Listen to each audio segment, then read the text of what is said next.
Praise God po. Isang pinagpalang umaga po sa ating lahat. So, paumanhin lang po at medyo mahina po yung ating pong signal. Ano po? So, purihin po ang Panginoon.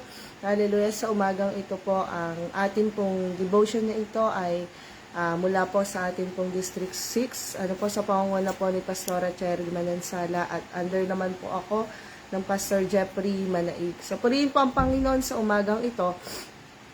At patuloy po tayong umawit muna sa ating Panginoon at pasalamatan po natin ang ating Diyos na buhay. Hallelujah.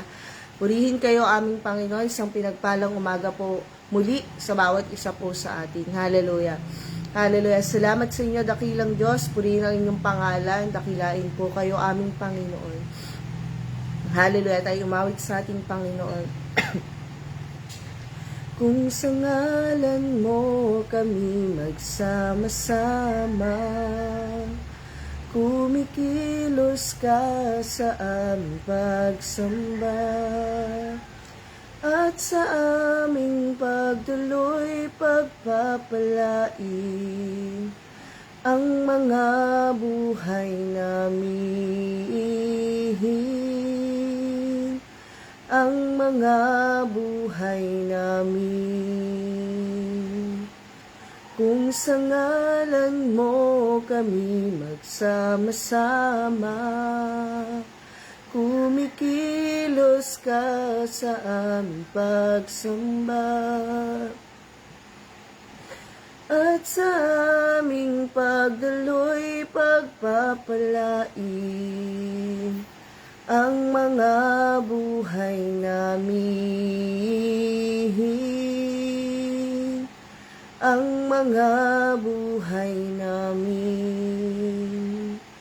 Pag-ibig niya ay hindi nagmamaliw, ang awa niya ay walang kapantay.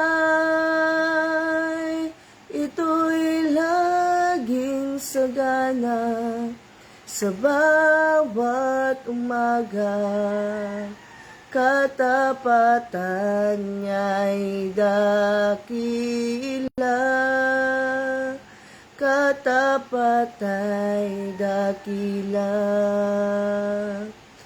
Ito'y laging sagana sa bawat umaga, katapatan niya'y dakila, katapatay dakila, katapatay dakila,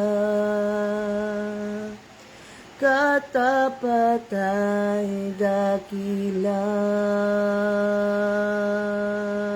Hallelujah. Salamat sa inyo, Panginoon.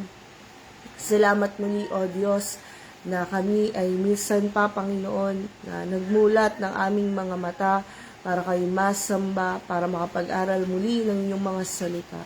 Dalangin ko nga, O Diyos, hallelujah, mula sa akin hanggang sa mga nasa live, Panginoon, patuloy na samahan niyo po kami.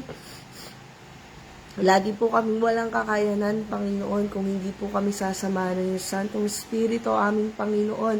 Kaya patuloy po ako sa inyo tumitiwala, samahan po ako ng inyong kapangyarihan, at patuloy, O Diyos, na maging bukas kami sa inyong mga salita, Panginoon. Maraming po salamat. Ito po ang aming dalangin sa pangalan ng Panginoong Jesus. Amen.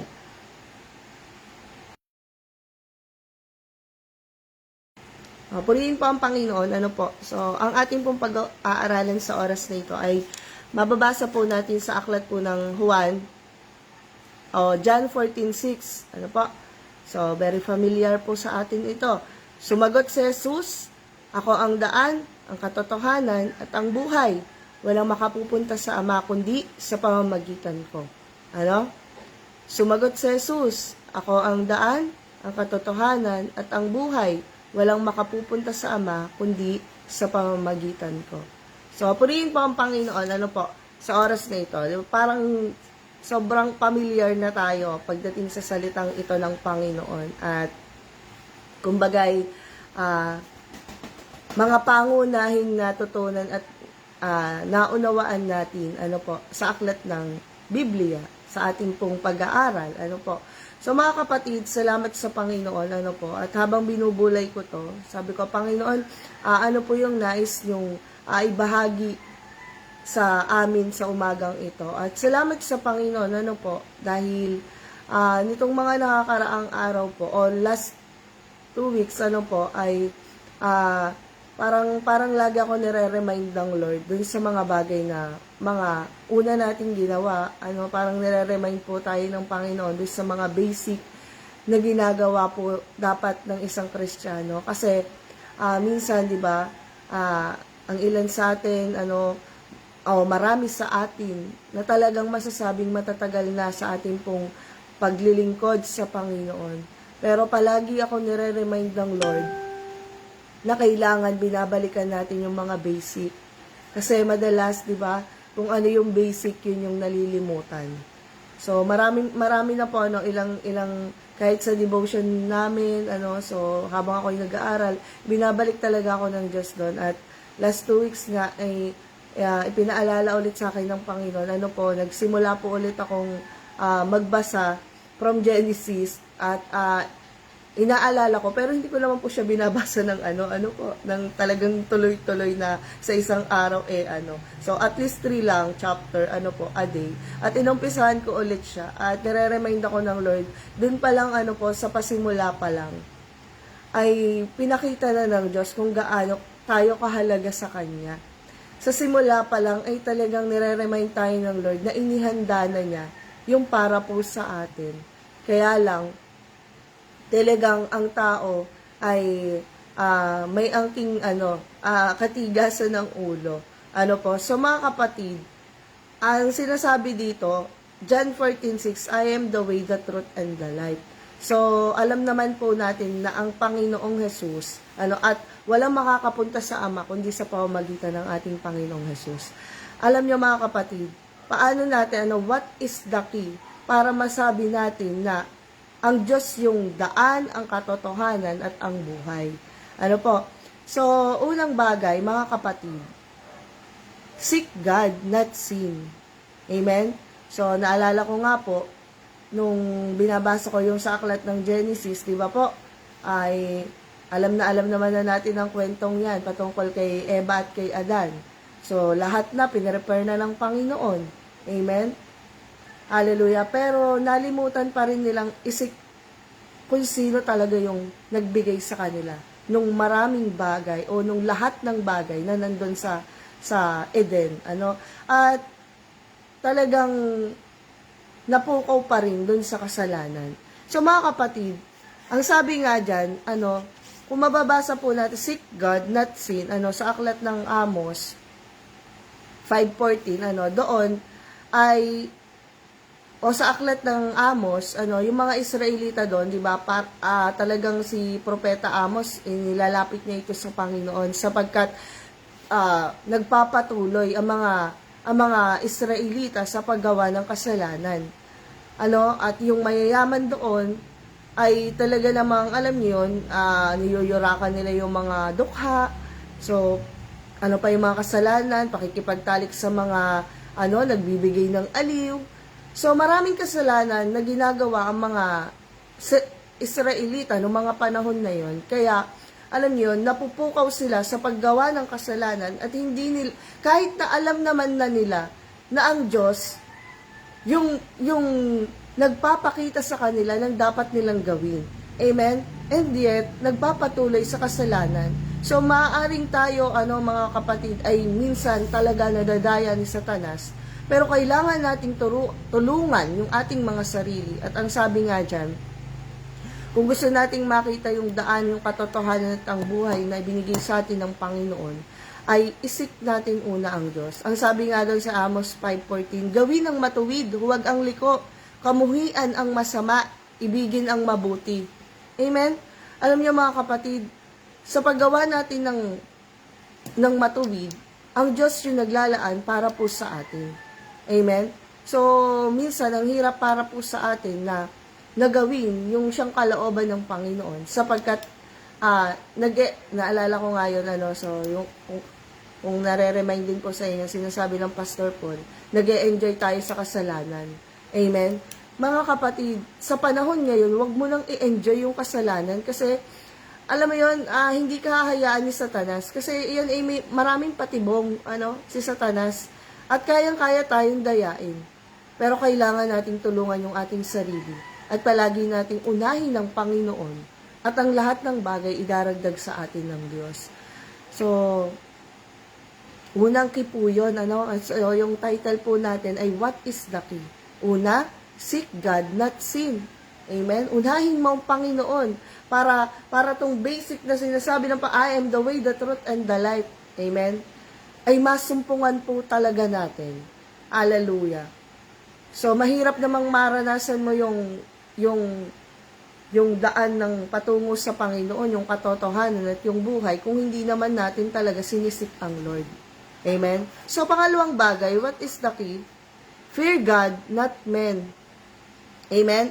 Sabi nga dyan sa Proverbs 19:23, ang pagkatakot kay Yahweh ay maghahatid sa buhay, magdudulot ng kasiyahan, maglalayo sa kapahamakan.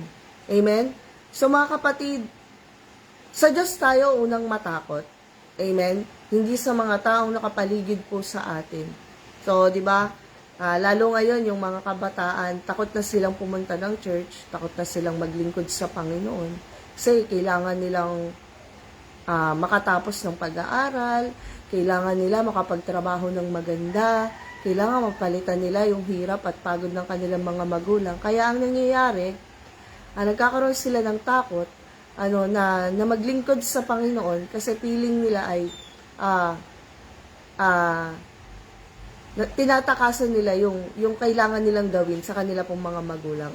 Kaya minsan ng tao, sasabihin sa'yo, huwag ka na mag-church, church ka ng church, pakakainin ka ba dyan, kikita ka ba dyan, amen? So mga kapatid, pero tayo na nakakaunawa ng salita ng Diyos, higit pa yung kikitain mo sa labas, sa pagsunod natin sa Panginoon. Tama po ba? Sapagkat ang Diyos yung naglalaan ng lahat ng bagay sa atin. Matakot tayo sa Diyos, sa kaya niyang gawin. Amen? Na sa hindi natin paggawa at pagsunod sa Kanya, ay may mga kalakip po iyon na hindi maganda. Sapagkat malalayo daw tayo, magdudulot daw ng kasiyahan sa atin na magkaroon tayo ng fear sa Lord. At ang sabi diyan, maglalayo sa atin sa kapahamakan. Kapag, alam niyo yun, kapag takot ka sa Diyos, matatakot kang gawin, yung mga bagay na hindi karapat-dapat. Matatakot tayong gawin yung mga bagay na hindi kalugod-lugod sa Panginoon. Amen? So mga kapatid, lagi nating tulungan yung ating mga sarili. At pangatlong bagay, love God, not the world. Amen? Love God, not the world. So, sa panahon din po natin ngayon, at talaga namang nakikita na natin, na mas marami nang iniibig ang mundong ito, sapagkat, nasisiyahan na sila. Siguro nag-e-enjoy na. Nasisiyahan na sila sa takbo ng mundong ito, sapagkat marami na nga pong pain si Satanas na sa paningin natin, ang ganda-ganda, nasasabihin sa ni Satanas, ito, para sa'yo to. Pero ang totoo, hindi ka na para dyan. Amen? Ine-enjoy natin masyado ang mundong ito. Pero hindi natin napapansin na napapalayo na po pala tayo. Nawawala na pala yung totoong pag-ibig mo sa Panginoon. Sabi nga dito sa 1 John 2:15, basahin lang po natin. Ano po? 1 John 2:15.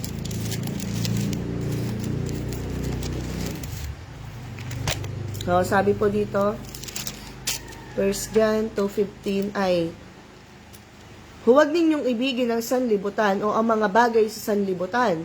Ang umiibig sa sanlibutan ay hindi umiibig sa Ama, sapagkat ang lahat ng nasa sanlibutan ang nakapungpukaw sa masamang pita ng laman ng mga natutokso sa paningin at ang karangyaan sa buhay ay hindi nagmumula sa Ama kundi sa sanlibutan. Amen? So mga kapatid, matindi na po ang pandarayang ginagawa ni Satanas. Kaya, wag nating panghawakan na ako, matagal na akong naglilingkod sa Panginoon, hindi na ako kayang dayain ni Satanas. Alam niyo mga kapatid, hindi maglalagay ng isang patibong si Satanas nang hindi, na hindi tayo madadaya. Kaya, palagi nating siyasatin yung ating pong mga sarili. Kung nais nating maranasan yung daan ng katotohanan at ang buhay sa pamamagitan ng ating Panginoong Jesucristo, mga kapatid, wag na tayong makiayon sa takbo ng mundong ito. Amen? Ang mga bagay sa sanlibutan ito, ang siyang iniibig ngayon ng marami. Amen? Maraming humahamak sa Diyos. Maraming hindi na sinasabi, marami nang nagsasabi na sila ay godless. Amen? Wala silang Diyos. Sapagkat ang gusto nila ay ang mundong ito na makapagpapasaya sa sarili. Amen?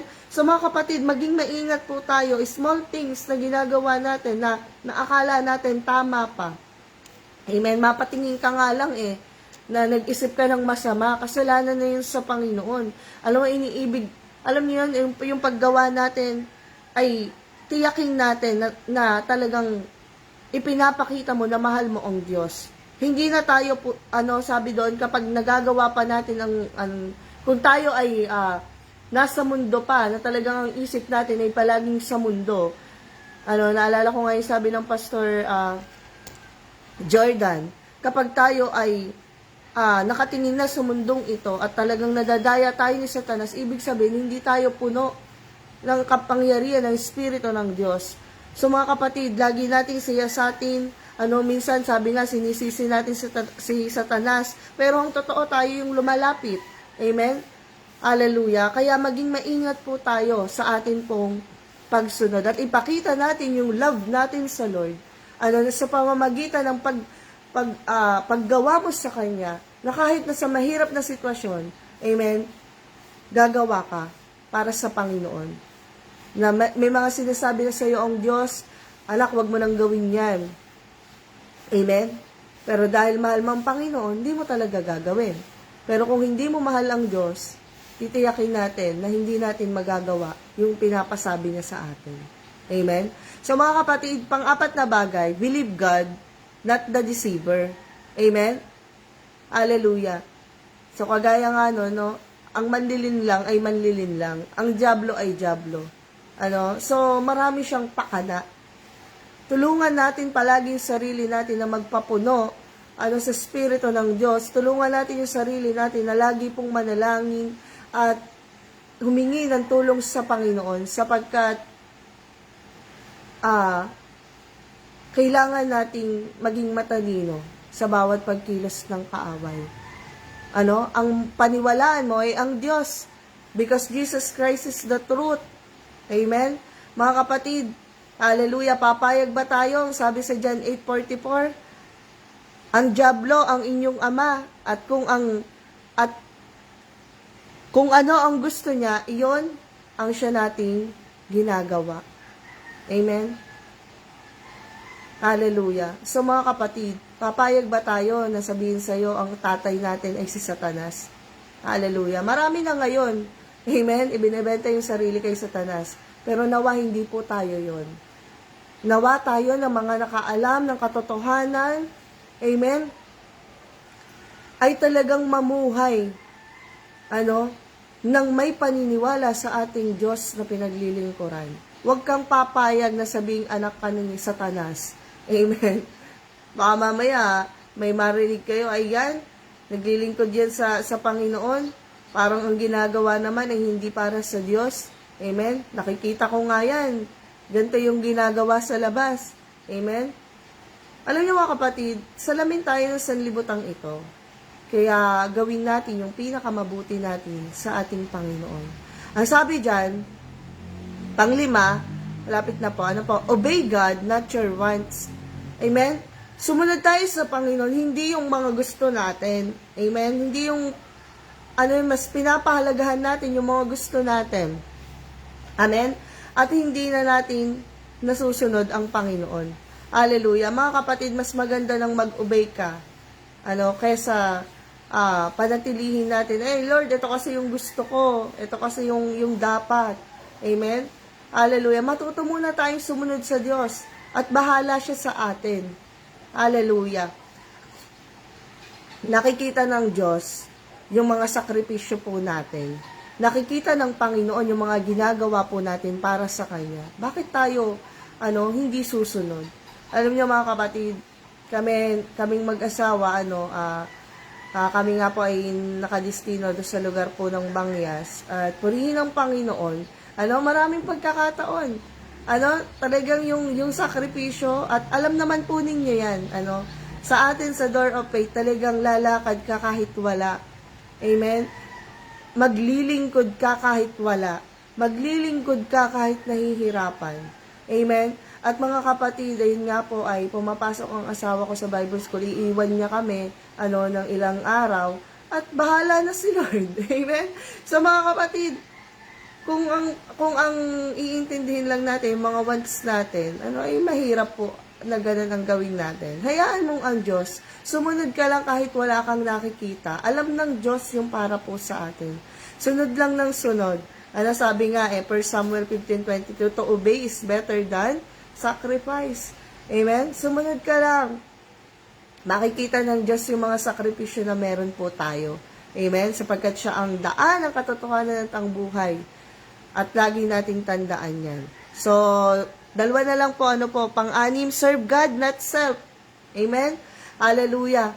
Mga kapatid, paglingkodan natin ang Diyos, hindi ang sarili. Amen? Mas pahalagahan natin ang Panginoon, hindi ang ating sarili.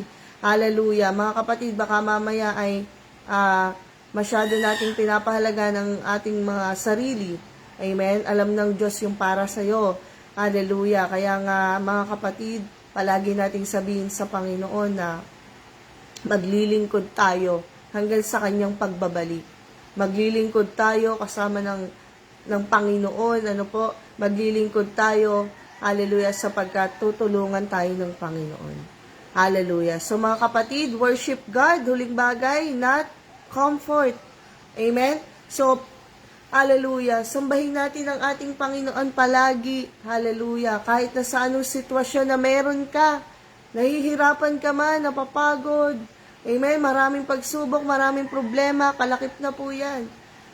Hallelujah. Huwag nating intindihin yung mga kaginhawahan na mararanasan natin sa mundong ito sapagkat sa mga huling panahon ay mas matitindi pa yung dadanasin ng tao. Amen? Kaya habang tayo may lakas pa, habang tayo nakapaglilingkod sa Panginoon, ay maglingkod na tayo sa Panginoon. Alam nyo, mas masarap nga mag-worship sa Lord pag marami kang pagsubok. Mas masarap nga maglingkod sa Panginoon kapag marami kang pinagdadaanan. Amen? Hallelujah. Kumpara doon sa nasa kaginhawahan ka. Amen? Na yun okay na yun Pag maginhawa yung buhay, madali na magsabi ng papuri sa Diyos. Pero yung pag nandun ka sa kalagitnaan ng pinagdadaanan mong hirap, pagod, sakripisyo, mas doon po masarap magpuri sa Panginoon. So mga kapatid, ito yung 7 key na para mapatotohanan sa atin ng Panginoon. Hallelujah. Na siya yung daan, yung katotohanan at yung buhay at wala makapupunta sama kundi sa pamamagitan ko. At gawin natin itong 7 bagay na ito. Alam ko marami na po tayong natutunan sa salita ng Diyos. Pero kailangan nating saliksikin yung ating mga sarili. Sapagkat pasama na ng pasama ang takbo ng mundong ito. Maaaring nasisik natin ng Lord, pero nakakagawa pa rin tayo ng kasalanan. Maaaring natatakot tayo sa Panginoon, pero hindi natin maiwasang matakot din sa mga tao. Amen? Maaaring love mo si Lord, pero yung half, love mo yung world. Amen? So, hindi buo. Maaaring naniniwala tayo sa Panginoon, pero lumalapit naman tayo doon sa manlilin lang. Amen? Maaaring sumusunod tayo sa Diyos, pero mas gusto pa rin natin na pagtuunan yung mga wants natin. Maaaring nagsiserve ka sa Lord, pero mas pinapahalagan mo yung sarili mo pa rin. Maaaring nag-worship ka sa Lord, pero ang gusto mo ay maging maginhawa yung buhay mo. Hindi naman po masama yun, pero kung higit pa doon, at hindi na natin napapahalagahan ng siyang lumikha, baka po may mali na. Alam niyo, maraming salamat po sa salita ng Panginoon. Hallelujah. Madaling sabihin mag-seek, ma-fear, nagkaroon ng takot sa Diyos, madaling sabihin mahal mo ang Panginoon, madaling sabihin naniniwala ka sa Diyos, madaling sabihin nag-o-obey ka, madaling sabihin nagsiserve ka, madaling sabihin nag-worship ka. Pero mga kapatid, gawin natin at ipakita ito sa Panginoon. Nang talagang buong buo. Ano? So mga kapatid, purihin po ang salita ng Diyos sa umagang ito. Hallelujah! Purihin natin ang Panginoon at tayo po ay minsan pang manalangin. Amang Diyos na makapangyarihan sa lahat, maraming salamat. Alam po namin na kayo yung daan, yung katotohanan at ang buhay. Kaya naman, Lord, magawa namin, O Diyos, yung mga bagay na kailangan namin gawin as a Christian, Panginoon, bilang mga anak ninyo. Na Lord, magawa namin yung tama, magawa namin yung mga sinasabi ninyo para po sa ikaluluwalhati ng inyong pangalan. Amang Diyos na makapangyarihan sa lahat, nawa po ay meron kaming natutunan muli sa amin pong pag-aaral na ito. Dalangin ko nga, Panginoon, na patuloy niyong kilusin ang mga kapatid namin na nasa live. At kung meron mang nakarinig, Panginoon, na baguhan, o Diyos, tulungan niyo po siya, Panginoon, at patuloy na yung narinig yung salita ay maging daan, Panginoon, para lubos ang makakilala po sa inyo. Maraming po salamat. Sa inyo po namin tinitiwala ang buong maghapon, Panginoon, at sa inyo po kami umaasa. Ito po ang aming dalangin sa makapangyarihang pangalan ng aming Panginoong Jesus. Amen. Purihin po ang Diyos. Muli po ay isang pinagpalang umaga sa ating lahat. Tapos na po ang ating gawain.